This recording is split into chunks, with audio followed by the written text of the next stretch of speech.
Welcome back sa ating panibagong tutorial guys. Ngayon ay isi-share ko sa inyo kung paano ba yung tamang pagdi-disk clean up sa ating mga laptop. Depende sa inyo guys kung tuwing kailan kayo magdi-disk clean up. Dapat ay lagi natin itong ginagawa. Ako guys ay nagdi-disk clean up ako weekly. So ayun guys, dito tayo sa ating computer. Dito sa search bar, dito yan. Ita-type lang natin dyan ay disk clean up. Then, makikita ninyo itong icon na ito, guys. Yan. Click natin yan. Then, dito, ito yung unang storage na makikita or partition. Yung local disk C.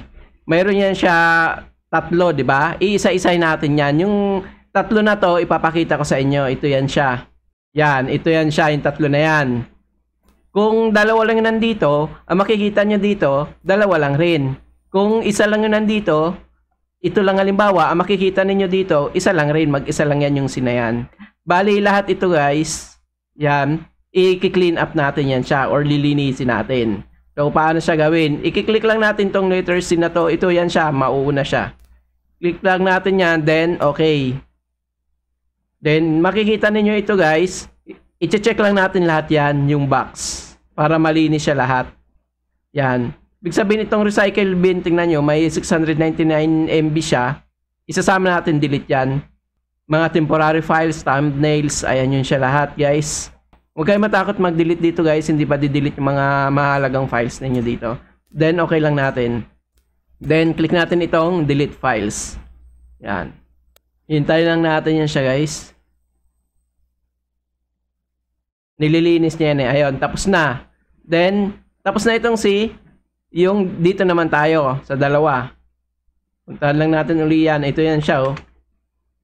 Yan. Lipat na tayo dito sa system reserve. Pero wala yung system reserve yan. Ayan oh. Makikita naman ninyo na wala siyang dapat na linisin dyan. Dito tayo sa ito yung Ryan files na yan. Click natin yan dito. Then okay. So ayun. Sa recycle bin may 8.56 gig siya. So tanggalin natin yan. Delete natin. Itong DirectX shader, wala rin siya oh. Kahit hindi na natin check yan. Pero madidelete ito guys lahat ng files ninyo na nasa recycle bin na. Yung mga dinilit ninyo. So kung gusto, may kailangan i-restore doon, i-restore na muna ninyo. So click natin yan, then okay. Then delete files. So ayun, tapos na guys. Papakita ko sa inyo yung recycle bin na malinis na. Ito.